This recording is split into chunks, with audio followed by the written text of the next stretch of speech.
41페이지입니다. 부동산의 개념과 분류. 맨 위로 보면 단원 미리 보기가 있어요. 항상 전체를 보고 부분을 보는 방식으로 하시는 게 좋고요. 그 옆에 회독 체크표가 있어요. 회독 체크표에 의하면 몇 회독하는 걸로 돼 있나요? 3회독. 그러니까 3번 정도로 책을 읽는 걸로 돼 있어요. 1, 2월에 한 번, 그 다음에 3, 4월에 한 번, 그 다음에 5, 6월에 한 번, 이렇게 3회독 하는 것이 기본으로 돼 있으니까요. 꼭 회독 체크표 체킹하셔서 읽었는지 안 읽었는지 체킹하세요. 하셨죠? 근데 읽는데 아까 말씀드린 것처럼 다 꼼꼼하게 읽지 않아도 제가 했던 파트 위주로 읽어간 것도 그냥 1회독으로 주시면 돼요. 자, 1, 2월 달에 우리 1회독 하는 게 목표입니다. 41쪽 부동산의 개념 갑니다.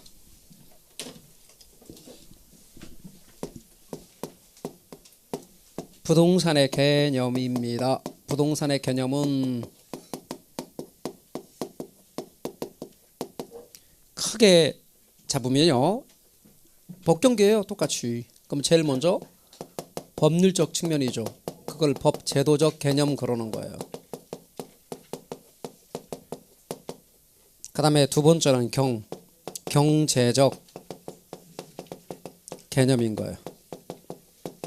그 다음에 세 번째는 기가 기술적인데 기술적을 물리적이란 말로 해요. 기술적을 물리적. 그래서 이게 물리적 개념인 거예요. 물리적이 기술적이다. 물리적 개념이라고 하는 거예요. 그 다음에 이제 법경기잖아요. 거기에 복합 개념이 있어요. 네 번째 복합 개념입니다.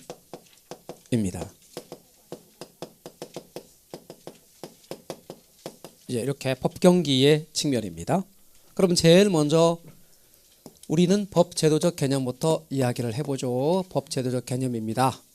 그럼 제일 먼저 법제도적 개념이라고 하는 것입니다. 그럼 법제도적 개념은 법제도적 개념, 요거는 그냥 법률적 개념 그래도 돼요. 법제도적이라는 게 법률적이에요. 그래서 법률적 개념, 법제도적 개념이거든요. 이 법률적 개념, 법제도적 개념은 크게 둘로 구분해요. 하나는 협의의 부동산이요. 협의의 부동산. 또 하나는 광의의 부동산이요.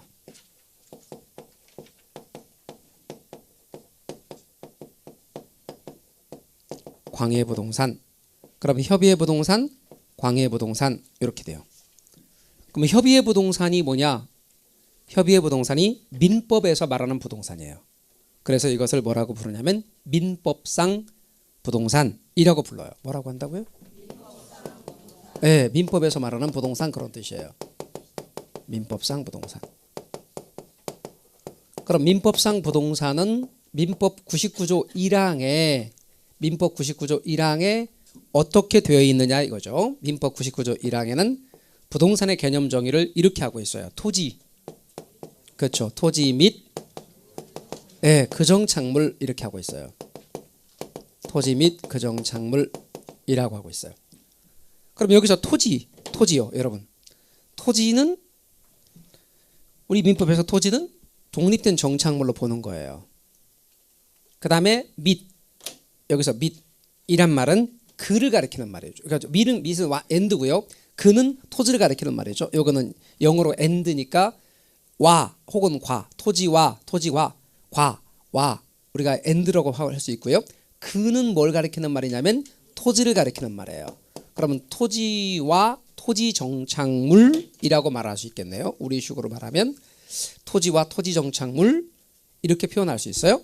자, 그럼 민법에서 우리가 토지라고 말하죠. 민법에서 부동산이라고 말하는 건 토지하고 토지 정착물 이 두 가지로 크게 구분할 수 있겠네요. 자, 그러면 우리 토지에 대해서도 볼 거고 토지 정착물에 대해서도 볼 건데 여하튼 민법에서 부동산을 어떻게 개념 정의하고 있냐면 토지와 토지 정착물 이렇게 두 가지로 나눠 볼 수 있다라고 하는 것입니다. 그리고 우리 기초과정에서 토지 정착물의 대표적인 예를 건물 한 가지만 제가 그냥 예를 들었었던 것이죠. 자, 그럼 토지에 대해서요. 우리 토지 다 알지만 한번 점검할 게 있어요. 42페이지 한번 봐보실까요? 토지와 관련해서 토지의 토지 소유권의 범위가 나와요. 자, 토지 소유권의 범위를 보시면 A부터 E까지를 묶음 표시하십시오. 쭉 묶음 표시. 묶음 표시하시고 그 중에 A로 갑니다. A로 갑니다. A로 가시면 A는 밑줄 좀 하십시오. 민법에서 토지의 소유권은 정당한 이익 있는 범위 내에서 토지의 상하에 미친다 라고 규정하고 있어. 토지 소유권의 범위를 입체적으로 규정하고 있다. 쫙 그어 놓으십시오. 그 다음에 D로 갑니다. D도 밑줄에 놓으십시오. 지하에 매장된 밑채굴의 광물은 광업권과 조강권의 객체로서 토지 소유권이 미치지 않는다. 밑줄에 놓으십시오. 다 밑줄해야 되지만 그중에 특히 그 두 가지는 한 번 더 체킹한 겁니다. 자, 그러면 이제 토지 밑이 and라고 그랬고 와 혹은 과였으니까 토지와 그 정착물 아닙니까? 토지 정착물입니다. 이번에는 토지 정착물에 대해서 봅시다. 토지 정착물입니다. 여러분, 토지 정착물은 토지에 부착되어 있어서 그 이동이 용이하지 않게 된 것, 이것을 토지 정착물입니다. 물론 민법에서 자세히 배우십니다. 지금 민법 얘기니까. 자, 그러나 부동산학에서 최소 정리할 것만 가볍게 해봅시다. 토지 정착물, 우리 민법에서 토지 정착물은 크게 둘로 구분합니다. 토지로부터 독립된 정착물입니다. 그러니까 독립물인 거죠. 얘는. 또 하나는 토지에 종속된 정착물입니다. 토지에 종속된 정착물입니다. 그러니까 얘는 종속물인 거죠. 자, 그러면 토지로부터 독립된 정착물은 토지와 별개로 거래가 될 수 있죠. 토지와 별개로 거래가 될 수 있으며 토지 소유자의 소유권이 미친다, 미치지 않는다? 미치지 않는다. 토지에 종속된 정착물은 토지와 함께 거래가 된다. 토지 소유자의 소유권이 미친다. 일부러 한눈에 볼 수 있도록 43페이지에 제가 표로 쫙 정리를 해보았습니다. 그럼 토지로부터 독립된 정착물은 최소 부동산학개론에서는 4개 정도는 알자는 겁니다. 최소 여러분이 4개는 좀 알자. 그럼 민법에서는 더 많이 알아야 됩니다. 그렇겠죠? 민법이니까 민법에서는 더 자세히 하겠죠. 근데 부동산학에서는 최소 4가지 정도는 기억하자 그 말입니다. 자, 그럼 4가지가 어떤 거냐면 제일 첫 번째 건물입니다. 건물입니다. 건물은 토지로부터 독립된 정착물입니다. 그러면 여러분 잠깐만요. 이렇게 있고 토지가 있고 거기에 건물이 있다라고 가정합시다. 그러면 우리 민법에 의하면 토지 및 그 정착물이니까 토지는 독립된 정착물 맞죠? 그리고 토지 정착물의 대표적인 거 예로서 건물을 예를 들었으니까 그렇다면 건물도 독립된 정착물이 맞는 거죠. 그러니까 토지는 독립된 부동산인 거예요. 토지 따로 건물 따로가 각각의 독립된 부동산인 거죠. 우리 민법에 의하면 토지 따로 부동산이고 건물 따로 부동산이죠. 토지가 아까 우리 부동산은 토지 및 토지 정착물이었으니까 토지는 독립된 부동산이다. 그리고 건물도 독립된 부동산이 되는 것이다. 그렇죠. 그래서 토지 따로 건물 따로가 각각의 독립된 부동산입니다. 그래서 우리는 토지 따로 등기하고 건물 따로 등기합니다. 토지 등기부가 따로 있고 건물 등기부가 따로 있습니다. 근데 영미법에서는 우리나라와 일본은 이러한데 영미법에서는 토지 위에 놓여 있는 그 어떤 것도 하나의 혼연일체된 부동산 공간덩어리로 취급합니다. 그러면 하나의 혼연일체된 부동산 공간덩어리로 취급하니까 토지 건물 함께 하나의 부동산이란 얘기죠. 그러면 우리나라의 부동산의 개념과 미국의 부동산의 개념이 같다는 얘기 다르다는 얘기? 다르다는 얘기죠. 근데 민법은 우리나라 것만 다루는 거니까 그냥 우리나라에서 부동산이라고 말하면 토지 따로 건물 따로가 각각의 독립된 부동산 이겁니다. 그러나 부동산 학에서 바라볼 때 미국에서의 부동산의 개념도 있고 우리나라에서의 부동산 개념도 있단 말입니다. 이게 우리나라에서 말하는 부동산의 개념만 맞고 미국에서 말하는 부동산의 개념만 맞지 않고 그런 뜻이 아니란 말이에요. 따라서 부동산의 개념은 우리나라에서 말하는 부동산의 개념도 통용되고 미국에서 말하는 부동산의 개념도 통용되니까 부동산학자들은 이걸 비교할 필요가 있었던 거죠. 그래서 토지 건물 함께 하나의 부동산 미국에서는 이 부동산의 개념을 우리나라 학자들의 눈으로 바라보면 어떤 거냐 이거죠. 이걸 복합부동산 그랬어요. 함께가 복합이라고 그랬죠. 그럼 토지 건물 함께 하나의 부동산 그게 복합부동산입니다. 김용진 교수님은 복합부동산이라고 이름을 붙였어요. 이것을 후배 학자들은 계량부동산이라고 말하기도 합니다. 복합부동산, 계량부동산 알아두십시오. 자, 그래서 건물은 독립된, 우리나라에서는 건물은 독립된 정착물이다. 그래서 별개로 얘는 거래가 될 수 있다. 두 번째요. 민법에서 두 번째 여러분이 기억할 것은, 자, 오른쪽 사이드에 있는 표를 참고하시면서 두 번째 뭐가 있어요? 명인 방법에 의한 수목의 집단입니다. 명인 방법에 의한 수목의 집단입니다. 그러면 기본이론 강의를 처음 들으시는 분은 이렇게 한다니까요. 아직 민법에서 기본이론 강의부터 들었으니까, 기초를 안 들었으니까. 기초에서 여러분 기초 강의에서 민법 시간에 민법 선생님이 명인 방법이 뭔지 설명했어요, 안 했어요? 했단 말입니다. 그런데 기초 과정 안 듣고 기본 이론부터 들은 분은 개론에서 이게 딱 나오니까 뭐라고 물어요? 개론 질문방에 명인 방법이 뭔가요? 이렇게 물어봐. 그리고 공법 얘기 나오면 공법 얘기 물어봐. 세법 얘기만 물어보고 지목이 뭔가요? 이렇게 물어봐. 그러면 한도 끝도 없단 말이에요. 그래서 제가 뭐라고 말씀드렸냐면 기초 과정을 들으셔야 된다, 이렇게 말씀을 드리는 거예요. 더 엄밀하게 말하면 1차만 하더라도 기초 과정만큼은 전 과목을 다 들으셔야 돼요. 왜 그러냐면 걔네들이 배경 지식이 되니까. 그래서 기본서를 본격적으로 우리가 개론 기본서를 이해할 때 이해가 될 수 있습니다. 명인 방법과 관련해서요. 여러분 산에 나무가 100그루가 있다 합시다. 근데 그중에 갑돌이가 20그루를 샀어. 그런데 좀 더 큰 다음에 지금 샀지만 큰 다음에 가져가기로 한 거야. 그러면 갑돌이 거라고 하는 걸 표시하는 방법은 어떤 방법들이 있어요? 네, 거기에 편말을 갖다 붙이는 것도 있고, 또 철조망 같은 걸 세우거나 새끼줄로 묶어 놓을 수도 있고, 이런 게 전부 다 뭐다? 명인 방법인 겁니다. 따라서 명인 방법에 의한 수목의 집단. 세 번째요. 등기 완료된, 임목 그러지 마요. 등기 완료된 수목의 집단. 요래하시고, 그게 뭔데? 그게 임목입니다. 여러분 줄임말 쓰는 걸 진짜 좋아하는데요. 공부 처음 기초과정 하시는 분들이, 이제 막 공부하는 분들이 줄임말 쓰는 식으로 공부해요. 그 임목이 뭔데요? 그건 잘 몰라. 그냥 임목. 그러면 안 돼.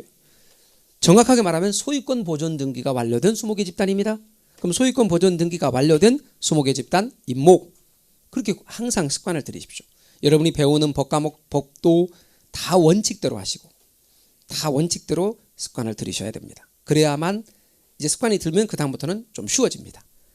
따라서 소유권 보존 등기가 완료된 수목의 집단. 네 번째는 타인 토지에 경작 재배된 농작물. 이게 권원에 의한 거죠. 여러분 민법 시간에 기초 과정에서 권원이 뭔지 배우셨죠? 그럼 권원에 의해 타인 토지에 경작 재배된 농작물은 경작자의 것 맞죠? 근데 권원에 의하지 아니하고, 즉 권한 없이 타인 토지에 경작 재배된 농작물, 이런 것도 앞으로 공부를 더 하시다 보면 민법 시간에 다 배우게 됩니다. 판례와 관련해서. 그러니 민법 시간에 공부를 더 많이 하시면 더 많이 알게 됩니다. 그러나 개론에서는 민법의 얘기를 살짝 빌려온 겁니다. 최소 이렇게 4가지 정도는 여러분이 아셔야 한다 하는 겁니다. 이게 뭐고? 독립된 정착물이고, 그러면 종속된 정착물, 종속물에는 어떤 게 있는지 확인해 들어갑시다. 여러분 돌담이요, 또 교량이요, 또 축대요, 또 도로요, 또 제방 등, 이렇게 놨습니다. 등이니까 얼마든지 더 있겠죠? 자, 등. 그리고 또 있습니다. 매년 경작을 요하지 않는 나무나 다년생 식물입니다. 언젠가 몇 년 전에 어떤 분이 질문했습니다. 개론 강의 시간에 다년생 식물이 뭔가요? 저한테 묻지 마요. 민법 공부하면 다 배운다 그랬어요. 그러니까 민법에서 이렇게 배운다. 그 민법 얘기를 빌려와서 민법상 부동산이란 주로 이런 거다. 최소 한번 가볍게 개론해서 정리해 본 거예요. 민법은 훨씬 더 자세히 공부해요. 자, 이건 원칙적인 제가 드리는 멘트고, 실은 그런데도 불구하고 7월에 물어도 이게 정리가 안 된 분이 있더라고. 그래서 제가 개론책에다가 그래 최소 이만큼은 정리해야 된다고 표 만들어 놓은 거예요. 뭔 말인지 아셨죠? 아예 민법을 공부했으면 당연히 아셔야 될 거 아니냐고. 그렇게 민법을 열심히 공부하셔고 7월 달에 물었는데도 이걸 모르시는 분 많더라고요. 그래서 최소한 민법책을 기초로 해서 제가 딱 정리를 한 거예요. 자, 그러면 여러분이 자주 혼동하는 것 중에 하나가 동산인데 정착물처럼 착각하는 게 있어요. 그게 뭐냐? 즉 다시 말하면 동산으로 취급해야 되는 게 있는데 대표적인 게 뭔데? 판잣집이요, 여러분. 판잣집. 판잣집이나 컨테이너 박스.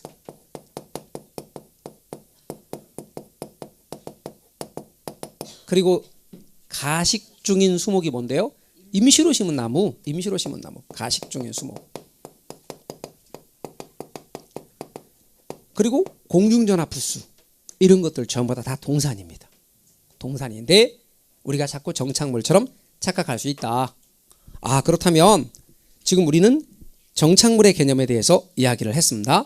자, 그런데 여러분 방금 제가 뭐라고 말씀드리냐면 민법에서 부동산에 관한 개념 정의가 토지 및 그정착물 즉 토지 정착물이라 했습니다. 그렇다면 민법에서 동산은 뭐냐 이거요. 우리 잠시 동산 얘기 좀 합시다. 44페이지. 44페이지 동그라미 1번입니다. 부동산 이외의 물건은 동산이다. 2번 얘기합시다.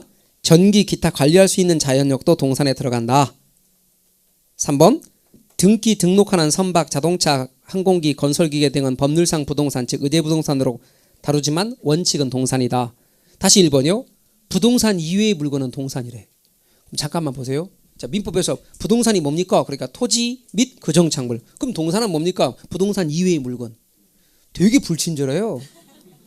그래서 좀 더 우리 동산의 개념을 정의해 봅시다. 자, 움직일 동자, 나을 산자를 우리는 재산 산자로 이해합시다. 그러면 움직이는 재산인 거지. 그래서 그 모양이나 성질을 바꾸지 않고 움직일 수 있는 재산을 동산이라 합시다. 자, 그렇다면 움직일 수 있는 재산, 자동차 움직일 수 있는 재산 맞죠? 동산 맞죠? 아, 근데 이 자동차는 누구 건가 알고자 하면 자동차 뭘 봐야 돼요? 등록증을 봐야 돼요. 여러분 동산과 부동산을 민법에서는 구분할 때 무엇에 따라 구분한다 그러냐면 공시방법에 따라 구분합니다. 공시방법이 동산의 공시방법은 뭐죠? 점유. 부동산의 공시방법은 뭐죠? 등기입니다. 근데 동산은 점유하면 되는 건데 자동차는 분명히 동산인데 누구 건가 알고자 한다면 자동차 등록증을 봐야 됩니다. 등록이란 걸 합니다. 여러분 선박 20톤 이상의 선박은 마치 부동산처럼 등기를 합니다. 선박 등기. 아, 그러니까 원래는 뭔데? 동산인데 부동산처럼 등기 등록의 형식을 갖춤으로써 부동산처럼 취급되는 게 있습니다. 그걸 오른쪽 페이지 뭐라고 하냐 하면 의제부동산이라 합니다. 뭐라고 하냐면 의제부동산. 여러분 의제부동산을 준부동산이라고 부르기도 합니다. 그럼 우리 의제부동산을 잠시 보고 가겠습니다. 자, 의제부동산입니다. 45페이지 보충이라고 되어 있는 부분입니다. 두 줄을 밑줄 긋겠습니다. 본질은 부동산이 아니지만 등기 등록 등의 공시방법을 갖춤으로써 부동산에 준하여 취급되는 특정의 동산이나 동산과 일체로 된 부동산의 집단을 말한다. 딱 그어놓으십시오. 방금 말씀드린 것들 중에 우선 먼저 공장재단도 있습니다. 광업재단, 어권, 선박, 자동차, 항공기, 건설기계 얘네들은 뭐다? 원래는 동산인데 마치 부동산처럼 등기 등록 형식을 갖춤으로써 뭐에 준하여 취급한다고요? 부동산에 준하여 취급한다고요. 부동산에 준하여 취급된다고요. 그러니까 등기 등록의 형식을 갖춤으로써 부동산에 준하여 취급되는 것 이걸 의제부동산 혹은 준부동산이라 그럽니다. 자, 그러면 의제부동산, 준부동산까지를 더해서 뭐라고 한다고요? 광해부동산이라고 하는 거예요. 그러면 잠깐만 보실래요? 민법은 법률상 개념, 법률적 개념인데 그 중에서도 민법에서의 부동산의 개념은 아주 좁습니다. 협의의 부동산이에요. 그래서 민법에서의 부동산의 개념은 좁은 의미로 부동산 개념을 정의합니다. 거기에 의제부동산까지를 더해서 광의부동산이라 한다. 아시겠죠? 우리 잠시 문제 보십시다. 44페이지. 44페이지 문제 앞으로 다 우리가 책 읽고 나서 다 풀어보시기로 하고 5번 보겠습니다. 그냥 5번 동그라미 5번입니다. 토지의 정착물 중 토지와 독립된 물건으로 취급되는 건 없다. 있잖아. 지금 여기 토지로부터 독립된 정착물, 이게 독립된 물건이잖아요. 네 가지나 제가 소개했잖아요. 그러니까 틀린 거지. 이해 가셨습니까? 이렇게 쉽게 답할 수가 있고요. 거의 이렇게 민법 관련된 문제들인데 개론에 나오기도 합니다. 또 공법 관련 문제가 개론에 나옵니다. 공시법, 세법 관련 문제가 나와요. 그러니까 부동산학에는 부동산학 개론 아닙니까? 그러니까 쉽게 말하면 극단적으로 공법이란 과목을 시험 과목이 없다면 공법 문제를 개론에 다 내면서 부동산학 개론이라고 말할 수 있어요. 부동산학 개론은 나머지 과목을 다 포함하는 과목이야. 그 부동산학 개론이에요. 왜? 부동산학과에서 배우거든 그거. 그 부동산학과에서 배우는 걸 싹 다 합쳐서 부동산학 개론 이렇게 갖다 집어넣을 수 있는 거예요. 우기는 거야. 막 부동산학 개론 맞아 막 이렇게 우기면 다 돼요. 아셨죠? 예. 그러니까 막 옛날에는 뭐가 나왔는 줄 아십니까? 예. 보금자리 주택에 대한 특별법이 나왔어. 부동산학 개론에서. 막 우기는 거야. 부동산학 개론이야 막 이렇게 우기면 다 돼. 그래서 다른 것들이 나올 수 있기 때문에 민법, 방금 말씀드린 것처럼 민법, 또 공법, 공시법 다른 과목들도 열심히 보셔야 됩니다. 자, 46페이지. 이제 경제적 개념으로 건너가겠습니다. 46페이지 경제적 개념입니다. 경제적 개념입니다. 그럼 경제적 개념 교통 정리를 먼저 좀 하면 제일 첫 번째는 자산, 두 번째는 자본, 세 번째는 생산 요소, 네 번째는 소비재를 먼저 합시다. 소비재, 다섯 번째는 상품으로서의 부동산. 다섯 가지가 경제적 개념에 들어갑니다. 그 중에 제일 첫 번째 자산으로서의 부동산입니다. 그럼 자산이란 말이 뭐냐? 에셋, 자산이란 왼쪽 사이드에 써놨습니다. 경제적 가치가 있는 유무형의 재산입니다. 경제적 가치가 있는 유형의 무형의 재산을 자산이라고 합니다. 그럼 주택은 경제적 가치 있죠? 눈에 보이죠? 유형 자산입니다. 에듀윌이란 이름은 눈에 보이지 않죠? 그러니까 무형 자산입니다. 자산입니다. 그럼 자산으로서의 부동산은 두 가지의 의미가 있는데 하나는 사용 가치로서의 자산성입니다. 사용 가치로서의 자산성. 또 하나는 교환 가치로서의 자산성입니다. 교환 가치로서의 자산성.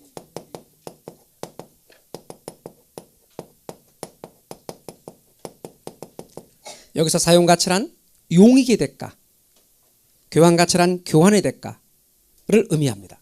그러면 어떤 걸 내가 사용함에 따라서 용익의 대가로서의 자산성에는 부동산을 어떻게 이해하는 것? 소유와 이용의 대상으로 이해하는 것입니다.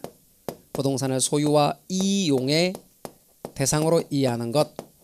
이것이 사용가치로서의 자산성이라면 교환가치로서의 자산성이란 부동산을 거래와 투자의 대상으로 이해하는 것. 거래와 투자의 대상으로 이해하는 것. 여러분 주택은 내가 거주를 하고 그러니까 소유와 이용 대상 맞죠? 그런데 또한 주택은 사고 팔고 하잖아요. 거래의 대상이지. 그리고 모든 자산은 투자의 대상이 되기도 해요. 그런데 이걸 여러분이 너무 크게 목소리 외쳐 말하면 자칫하면 투기꾼으로 몰려요. 그리고 욕먹어요. 그러나 학문적으로 냉정하게 말하면 모든 자산은 이런 측면을 다 갖고 있어요. 그래서 우리는 어떤 부분을 냉정하게 학문적으로 인정할 건 인정하고 그러나 그럼에도 불구하고 주택이라고 하는 특수성 때문에 이 측면이 너무 부각되면 안 된다라고 말해야지 마치 이게 없는 것처럼 말하면 안 돼요. 분명한 것은 자산성이 다 있단 말이야. 모든 자산은 다 그래. 그럼 모든 자산은 항상 올랐다 떨어졌다 변동해 자산 가치가. 그러니까 언제나 투자의 대상으로서 예를 들어 더 이상 아파트나 더 이상 주택은 투자의 대상이 아니다. 이제 아파트는 더 이상 투자의 대상이 아니다. 이렇게 단언하면 안 돼요. 진짜 냉정하게 본 학자라면 그렇게 말할 수 없어요. 왜요? 모든 자산은 올랐다 떨어졌다 반복해 항상. 그러니까 비트코인이 지금은 상태가 안 좋지만 또 언제 오를지 모르는 거예요. 이해 가셨죠? 그래서 자산은 항상 변동한다. 경제적 가치가 있는 유무형의 자산, 유무형의 재산을 가리켜서 자산이라 한다. 부동산은 이렇게 자산이다라는 겁니다. 두 번째는요, 자본입니다. 자본. 여러분, 자본인데요. 제일 첫 번째, 그 중에 토지는 토지를 놓고 보면 이 토지가 자본 증식의 수단으로 활용될 수 있다는 거예요. 자본 증식의 수단으로 활용될 수 있다 이런 거예요. 아는 어떤 사람이 몇 년 전에 불과 얼마 되지 않았습니다. 몇 년 전에 사회 분위기도 그러니까 이제 통일을 대비한다고 그러더라고요. 통일을 뭘 대비하냐고. 네가 무슨 대비할 게 있냐 이렇게 물어보니까 글쎄 비무장지대 근처에 땅을 샀어요. 근데 그때 땅 살 때 제가 지금까지 한 번도 오른 적도 없고 계속 올라가지도 않은 그런 땅을 하는 거야. 참 한심하더라고 제가 볼 때는. 그걸 샀어요. 근데 대통령이 바뀌고 좀 있으니까 정상회담을 하고 그러더니 뭐 엄청 올랐어요. 와, 그거 엄청 올랐어요. 그러더니 저한테 얘기를 해주는데 그 얘기를 듣는 순간 배가 아프더라고요. 토지는 여전히 자본 증식의 수단으로 활용되고 있어요. 또한 동시에 토지는 자연이 부여한 자연 자본이다. 그리고 기업가 입장에서 보면 토지는 자본재로서의 성격을 지닌다. 그럼 자본재가 뭔 말인지는 조금 이따 다시 한번 부연 설명드리기로 하고, 주택 역시 소비자 자본이다. 그래서 역시 주택도 자본 증식 수단으로 활용되기도 해요. 그래서 자본이라는 말은 첫 번째 자본 증식 수단이 될 수 있다. 또 다른 각도에서의 자본을 이제 설명할 건데, 세 번째 생산 요소를 설명하면서요. 생산 요소가 뭔데요? 어떤 생산물을 만들 때 투입되어야 하는 요소들, 그게 생산 요소입니다. 뭐뭐가 있는데요? 생산의 3요소, 노동, 자본, 토지. 우리는 전통적으로 생산의 3요소를 이야기합니다. 이렇게 토지 같은 부동산이 생산 요소로서의 역할을 한다. 즉 부동산은 생산 요소다 라는 겁니다. 근데요, 이게 경제학에서는 어느 순간부터 토지가 생산 요소 개념 속에 사라지기 시작합니다. 그리고 자본 속에 포함시켜요, 토지를. 그래서 생산의 이 요소만 다루기 시작합니다. 그럴 때 자본 얘기를 좀 해볼까요? 자본에 관한 얘기를 좀 더 자세히 해보자 그 말입니다. 자, 자본은 크게 둘로 구분합니다. 하나는 실물 자본, 또 하나는 화폐 자본이라고 부릅니다. 여기서 실물 자본이 뭔데요? 이게 자본재예요, 자본재. 화폐 자본이 뭔데요? 자본금이에요, 자본금. 화폐 자본은 자본금을 가리키는 거예요. 자, 그러니까 갑돌이하고 을돌이가 친구인데, 을돌이가 갑돌이한테 말하기를, 야 갑돌아, 너 이제 남의 직장 그만 다니고 네 사업 좀 해보지 그래. 그랬더니 갑돌이가 을돌이에게 말하기를, 자본이 있어야지. 그럴 때는 뭐야? 자본금, 화폐 자본을 가리키는 거예요. 그런데 자본 시설이 좋아야 생산력이 높아진다 할 때 자본 시설이란 말은 실물 자본인 자본재를 가리킨다 그 말이에요. 그럼 기업가 입장에서 보면 토지도 자본재의 성격을 지닌다는 거예요. 그래서 어느 순간 토지는 자본 속에 흡수되어서 두 가지, 노동과 자본으로만 다루기 시작하는 겁니다. 그리고 방금과 같이 이렇게 자본재 성격을 지닌다. 그러니까 결국은 자본으로서의 부동산 할 때 토지는 자본재 역할을 한다. 주택도 이렇게 자본 증식의 수단으로 사용되어지기도 한다. 자본으로서의 부동산 의미 알아두십시오. 참고로 노동과 자본은 움직일 수 있는 요소죠. 그러니까 얘는 생산 요소 중에서 가변 요소다 그 말이에요. 움직일 수 있는 요소다. 그리고 토지는 움직일 수 있다 없다? 없기 때문에 고정 요소다 이렇게 말을 해요. 자, 그러면 우리 뒤에서 배울 거지만 오늘 제일 마지막 시간에 나오는 것이긴 하지만 토지의 특성과 결부시켜보면 토지의 특성, 토지는 움직이지 못한다. 무슨 성? 부동성과 관련이 있습니다. 부동성 때문에 토지는 고정 요소입니다. 노동과 자본은 움직일 수 있는 가변 요소입니다. 참고로 나왔으니 더 말해보면 노동의 대가가 뭐예요? 임금, 자본의 대가는 이자, 토지의 대가는 지대라고 하는 것을 지불해야 됩니다. 그 대가로. 그래서 노동을 고용하고 임금을, 자본을 고용하고 이자를, 토지를 고용하고 지대를 지불해야 된다는 것도 알아두십시오. 생산 요소로서의 부동산입니다. 네 번째는 소비재. 그럼 소비재를 설명하기 위해서 우리 생산물 얘기를 땡겨 봅시다. 여기 생산물을 이런 식으로 다시 한번 땡겨 봅시다. 여러분 생산물이라고 하면 물, 이렇게 쓰는데요. 생산물 이렇게 말할 때 생산물은 딱 보면 유형의 것 같이 보여요? 무형의 것처럼 느껴져요? 예, 물자 때문에 꼭 유형의 것처럼 느낌이 와요. 근데 얘는 유형의 것이 아니라 유형의 것과 무형의 걸 다 포함해요. 생산물 중에서 눈에 보이는 유형의 것을 재화라 그래요. 생산물 중에서 눈에 보이지 않는 무형의 것을 서비스라 그래요. 그래서 재화와 서비스 이렇게 돼요. 재화와 서비스. 그럼 유형의 재화, 무형의 서비스 이렇게 되는데 유형의 재화 이것은 다시 둘로 구분돼요. 둘로 구분하기 전에 연습 좀 잠깐 할까요? 여러분 옷은 눈에 보여요? 안 보여요? 보이니까 재화. 가정주부의 가사노동 눈에 보여요? 안 보여요? 안 보이니까 서비스, 가사 서비스. 다시 와서 의사 선생님의 의료행위. 예, 눈에 안 보이니까 의료 서비스. 뭔 말인지 아셨죠? 그런데 우리 재화는 다시 둘로 구분하여 소비를 목적으로 만들어져서 소비에 쓰여지는 재화가 소비재, 생산을 목적으로 만들어져서 생산에 쓰여지는 재화가 생산재. 이해 가십니까? 그럼 여러분 쓰시는 펜은 소비재, 생산재. 소비재. 여기 강의실의 이 마이크는 소비재, 생산재. 이거 생산재입니다. 강의 서비스를 만드는 강의 서비스를 생산한 생산재다 이 말입니다. 근데 제가 이 마이크가 제 개인 마이크라고 가정을 해봐요.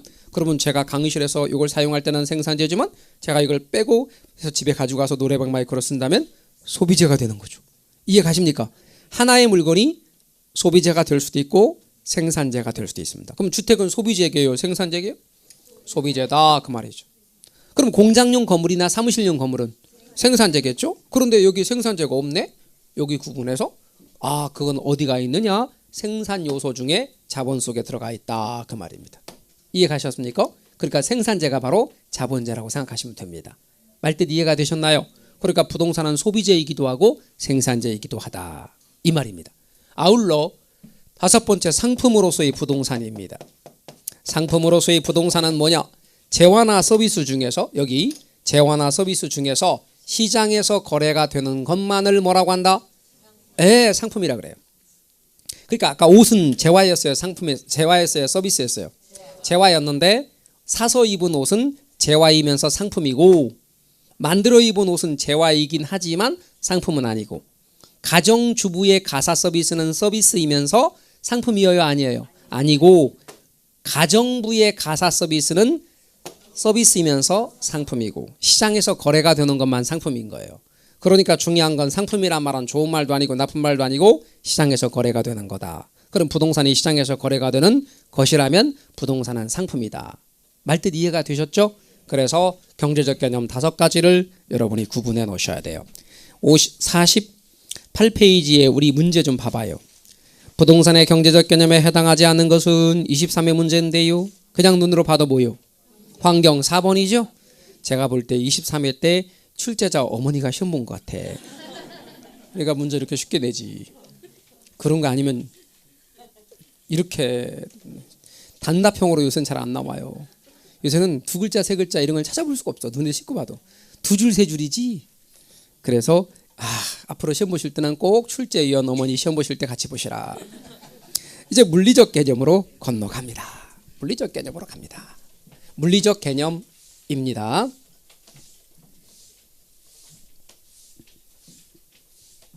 출제위원 어머니 시험 볼 때 알려드려요? 자, 물리적 개념 4가지. 물리적 개념 4가지. 물리적 개념입니다. 페이지 몇 페이지예요? 48페이지요? 여러분 이렇게 부동산의 개념 가운데서 물리적 개념 이렇게 말하면 제일 첫 번째는 자연입니다. 자연. 두 번째는 공간. 세 번째는 위치. 네 번째는 환경으로서의 부동산입니다. 그러면 제일 첫 번째 자연으로서의 부동산 이야기 좀 합시다. 48페이지에 자연으로서의 부동산입니다. 자연으로서의 부동산이란 게 뭐냐면 부동산, 특히 토지를 자연의 일부로 이해하는 거예요. 그래서 얘를 뭐라고 이해하냐면 자연 환경으로 이해하는 거예요. 또한 자연 자원으로 이해하는 거예요. 그래서 부동산은 특히 토지는 자연 환경이면서 자연 자원이다.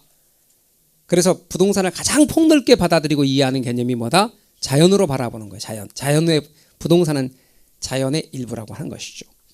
그런데 요거는 즉 부동산은 자연의 선물이, 특히 토지는 자연의 선물이라는 것인데, 이것은 신이 인간에게 부여한 선물이라고 한다면 사람들이 막 낭비해도 쓸 수 있을 만큼 넉넉하게 준 게 아니라 사람들이 아껴 쓰면 쓸 수 있을 만큼만 준 거예요. 그러니까 이거는 토지의 특성, 무슨 성하고 관련이 있을까요? 부증성. 사람들이 만들어낼 수 없거든요. 존재량이 한정돼 있다는 거예요, 제 말은. 그래서 토지의 특성은 부증성과 아주 밀접한 관련이 있는데, 부증성은 늘릴 수 없다는 뜻이에요.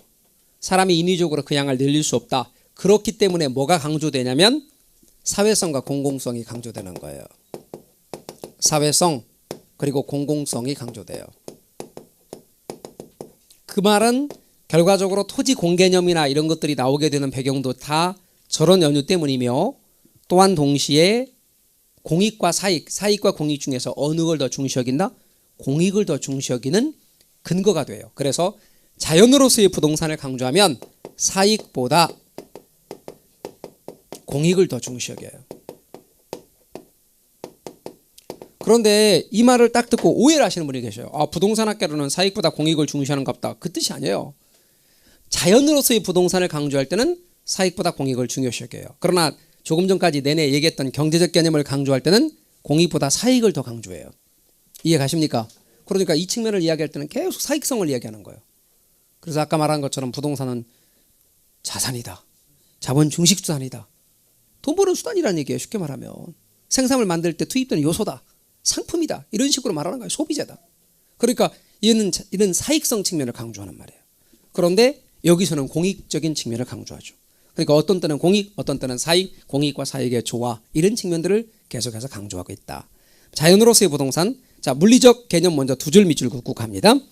바로 밑에 부동산의 물리적 개념은 자연, 공간, 위치, 환경 등으로 구분하여 부동산 활동의 대상인 유형적 측면의 부동산을 이해하는 데 도움이 된다. 그 다음 49쪽 3. 자연 자원으로서의 부동산의 개념은 부동산의 특성 중 부증성에 동그라미 하시고 부증성과 특히 밀접한 관련이 있다. 밑줄에 놓으십시오. 자, 이제 공간으로서의 부동산으로 건너가겠습니다. 공간입니다. 공간으로서의 부동산입니다. 교재는 49.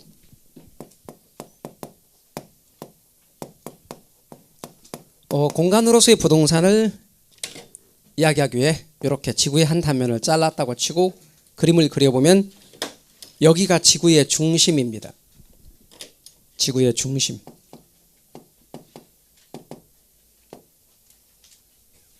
그러면 공간으로서의 부동산이고 밑에 땅 표면이 여기가 땅 표면입니다.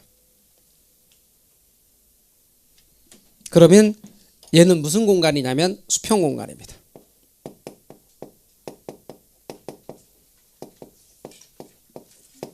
그리고 땅 아래는 여기가 지중 공간. 지중 공간을 지하 공간. 요즘에는 지하 공간이란 말을 참 많이 씁니다. 그 다음에 여기는 공중 공간. 공중이지 않습니까? 이렇게 말합니다. 몇 차원 공간? 3차원 공간입니다. 그럼 공중과 이렇게 지중 이 두 가지만을 합쳐서 입체 공간이라고 합니다. 입체 공간이라고 불러요. 처음에는 그랬어요. 학자들이. 그랬는데 이것과 대응해서 붙인 말이었거든요.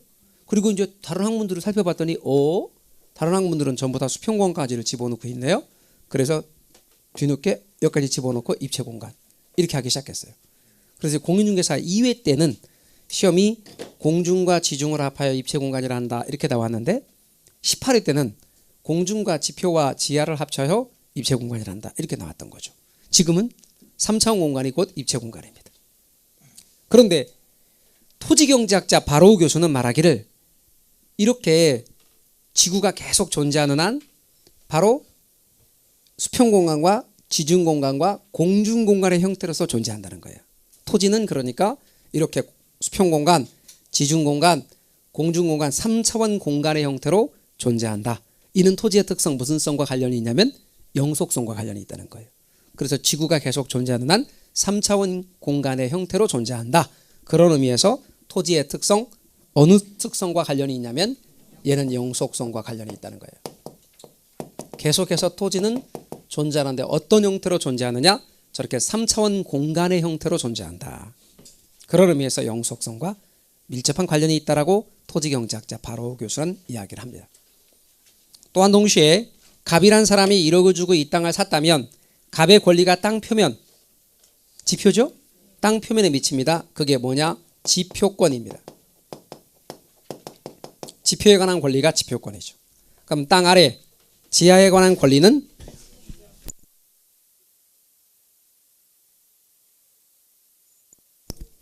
지하권입니다. 지하권. 땅 위에 공중에 관한 권리는 공중권 그럽니다. 공중권. 그래서 여러분께서는 지표에 관한 권리는 지표권, 지하에 관한 권리는 지하권, 공중에 관한 권리는 공중권이라고 한다는 걸 알아두십시오. 그럼 갑이란 사람이 1억을 주고 이 땅을 샀으면 이 땅에 건물 세울 수 있는 권리 있겠죠. 지표권이죠. 이 땅에 농사 지을 수 있는 권리 있겠죠. 지표권이죠. 이 땅에 흐르는 물을 이용할 수 있는 권리가 있겠죠. 지표권입니다. 왜 갑자기 지하권이야? 물이 지하로 흘러? 지표권입니다. 네, 그래요. 그럼 이제 물에 관한 권리를 이야기를 해볼 거예요. 지표권 중에서 뭐에 관한 권리를 이야기한다고요? 물에 관한 권리를 이야기한다고요. 물에 관한 권리를 이야기할 거예요. 그럼 물에 관한 권리는 물을 소유할 권리이게요, 물을 이용할 수 있는 권리일 것 같아요? 물을 이용할 수 있는 권리예요. 물을 이용할 수 있는 권리예요. 그럼 물을 이용할 수 있는 권리인데 이걸 우리 민법은 앞으로 용수권이라 해서 앞으로 배우실 거예요. 용수권을 배우실 거예요. 자, 그런데 학자들의 견해가 둘로 구분이 돼요. 둘로 구분이 되는데 하나는 유역주의라는 것이 있고 또 하나는 선용주의라는 것이 있어요. 유역주의가 무슨 뜻이냐면 다른 사람들에게 피해를 주지 않은 범위 내에서 물을 골고루 이용하자, 이런 주의예요. 물이 흔한 지역은 유역주의를 택해요. 습윤 지역은 당연히 물을 고루고루 이용하자, 그렇게 해요. 근데요, 선용주의는 물가에 먼저 도달한 사람이 물을 이용하고 남거든 그 다음 사람이 이용하자, 이런 주의거든요. 그러면 물을 골고루 이용하자는 유역주의와 물가에 먼저 도달한 사람이 물을 이용하고 남거든 그 다음 사람이 이용하자는 선용주의 중에서 우리가 얼른 생각할 때는 유역주의가 합리적이고 효율적인 물의 사용처럼 느껴져요. 근데 그렇지 않아요. 왜 그렇지 않은가 하면 갑을병정 네 사람이 농사를 짓는다고 생각해보자, 그 말이에요. 그런데 아시다시피 농사물이라는 것이 일정량의 물이 있어야 되죠. 그럼 갑을병정 네 사람이 물을 골고루 이용했대요. 그랬더니 누구 어느 하나도 농사물을 충족하지 못한 거야. 그러니까 제대로 농사를 짓지 못하지. 그래서 다 같이 굶어 죽었대. 그러면 공평하죠? 다 죽었으니까. 그런데 효율적인 물의 사용이 아니라는 것이. 그러니까 어떻게 하자는 거예요? 가장 물가에 먼저 도달한 갑이 농산물을 이용하고 그 다음 을이 이용하고, 그랬더니 물이 부족해서 병과 정이 물을 이용하지 못했다고 하더라도 적어도 두 사람이 농사를 지었으니 자기들 먹고 남은 것은 시장에 나오겠지. 그러면 두 사람은 사서라도 먹을 수 있는 거죠. 그게 효율적인 물의 사용이라는 거예요. 그러니 물이 귀한 건조 지역에서는 선용주의를 택한다, 그 말이에요. 건조 지역에서. 우리 민법은 어떤 주의를 선택한다? 우리 민법은 유역주의를 선택한다, 그 말이에요. 그래서 앞으로 여러분 민법 시간에 용수권을 이야기할 때는 기본적으로 깔고 가는 게 유역주의를 깔고 가는 거예요. 그러니까 결국 우리나라는 습인 지역이다, 건조 지역이다? 우리나라는 건조 지역에 해당됩니다. 95년부터 물 부족 국가로 지정받은 나라예요. 그런데도 불구하고 우리 민법은 우리의 정서를 반영하여 그냥 이렇게 유역주의를 택하고 있습니다. 그러니까 사실은 무책임한 거죠. 무책임한 겁니다. 1960년에 법 개정되고 그 이후에 한 번도 손질 안 했어요. 그러니까 이 부분에 대해서 우리의 정서는 골고루 이용해야 된다는 게 있고, 우리 현실은 어디나 물이 부족한 건 아니고 하류는 그래도 물이 괜찮아. 상류가 물이 부족해. 상류 지역들이.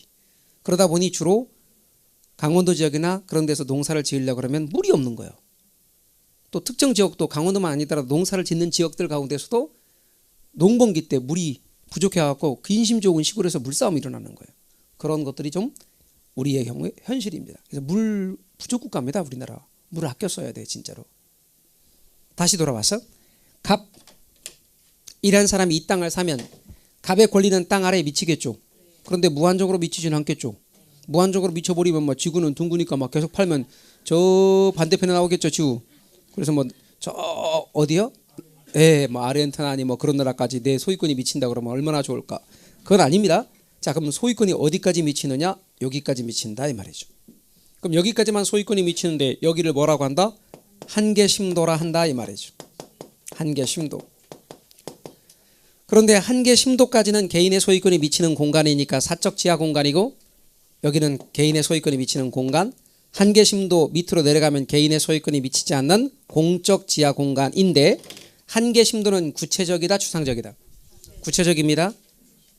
서울시 같은 경우는 보통 한계심도는 지자체의 조례로 정하는데, 서울시 같은 경우는 고층 시가지가 40m, 중층 시가지가 35m, 저층 시가지가 30m, 농지나 임지가 20m까지를 한계심도로 하고 있습니다. 그러니 구체적입니다. 그런데 만약에 전철이 이렇게 지나가면 개인의 소유권 침해할까요? 안 할까요? 안 하니까 보상 문제 대두되지 않습니다. 그러나 전철이 이렇게 지나간다면 개인의 소유권 침해했죠? 그럼 보상 문제가 대두되는 겁니다. 아울러 갑이란 사람이 이 땅을 샀는데 이 땅을 개발하는 중에 글쎄 여기서 우와 석유가 나온 겁니다. 그러면 갑돌이 대박 난 거 맞죠? 아니고요. 그렇지 않습니다. 석유가 나왔다. 그러면 어떻게 해야 된다? 가까운 경찰서나 군부대나 구청에 신고해야 됩니다. 그러면 갑돌이 잘했다고 칭찬해 줍니다. 그걸로 끝입니다. 칭찬해 주는 끝입니다. 이건 누구 거다? 예. 아시다시피 광업권의 객체가 되는 미채굴 등 광물은 그 소유가 국가에게 있습니다. 국가에게 있습니다. 그러니까 갑돌이 땅을 통해 개발해야 되기 때문에 피해를 주는 부분에 대한 보상은 있겠으나 석유에 대한 보상이 아닙니다. 석탄, 석유, 가스와 같은 광물 자원은 그 소유권이 국가에게 있습니다. 이해가셨죠? 자, 그러나 갑돌이 이 땅 개발하는 중에 이 땅 아래에서 나오는 흙이나 모래나 자갈이나 지하수 등은 토지 소유자의 소유권에 미칩니다. 땅 위 공중으로 갈까요? 땅 위 공중에 대해서는 무한정으로가 아니라 여기까지 미칩니다. 여기까지가 사적 공중 공간이고 그 이상은 공적 공중 공간이 되겠습니다. 그러니까 항공기의 운항은 바로 공적 공중 공간의 영역에 해당되겠죠. 그러니까 보상 문제 대두되지 않습니다. 이때 여기는 구체적일까요? 추상적일까요? 추상적입니다. 일정한 고도까지라고만 되어 있습니다. 한계심도는 구체적으로 몇 메타가 명시되어 있지만 공중 공간에 대해서 사적 공중 공간까지의 이 높이는 일정한 고도까지라고만 되어 있지 구체적으로 몇 메타라고 되어 있지 않습니다. 그러면 현실에 다툼이 생길 수 있어요, 없어요? 있죠. 건물을 올리거나 할 때 분명히 다툼이 생길 수 있죠. 그렇기 때문에 이 부분에 대해서는 누가 판단하고 누가 결정한다? 법원의 판단에 의존한다. 대한민국은 자유민주 사회의 법치국가이기 때문에 이 부분에 대한 판단은 사법부의 판단에 의존한다. 이렇게 말해야 됩니다. 법원의 판단에 의존합니다. 교재로 가실까요? 49페이지에 부동산의 3차원 공간, 49페이지 두 번째 줄입니다. 공간으로서의 토지는 지표뿐 아니라 지하와 공중을 포함하는 입체 공간을 의미한다. 밑줄 하시고. 거기서 세 줄을 더 내려오시면 부동산의 재산 가치는 중간 부분에 부동산의 재산 가치는 3차원 공간 개념인 수평 공간, 지중 공간, 공중 공간의 가격으로 평가한다. 그러니까 절 보실래요? 갑이란 사람이 이 땅을 샀고 얘를 감정 평가했는데 1억이랍니다. 그것은 수평 공간의 가치만이 아니라 공중과 지중을 포함하는 3차원 공간 가치의 총합이란 뜻입니다. 아울러 거기서 두 줄을 더 내려오시면 18회라고 되어 있는 부분이 보일 거고 이제 거기서부터입니다. 공간으로서의 부동산의 개념은 부동산의 특성 중 영속성 동그라미 하십시오. 영속성과 밀접한 관련이 있다. 밑줄에 놓으십시오. 51페이지로 점프하십니다. 51페이지로 점프하시면 지하권과 관련해서 맨 윗줄입니다. 우리나라에서는 광어권의 객체인 광물에 대하여는 토지 소유자의 소유권이 미치지 못한다고 본다. 윗줄 아십시오. 맨 위에 줄입니다. 3번의 공중권으로 갑니다. 공중권의 끄트머리 일정한 고도까지의 동그라미 하십시오. 일정한 고도까지를 동그라미 하십시오. 공중권 끄트머리에 일정한 고도까지를 동그라미 하십시오.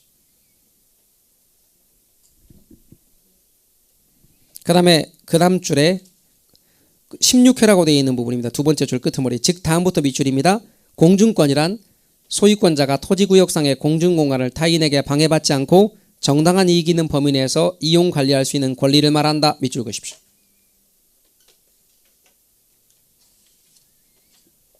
(52페이지입니다) 52페이지의 문제 16회 문제인데요. 제가 동그라미 3번만 보겠습니다.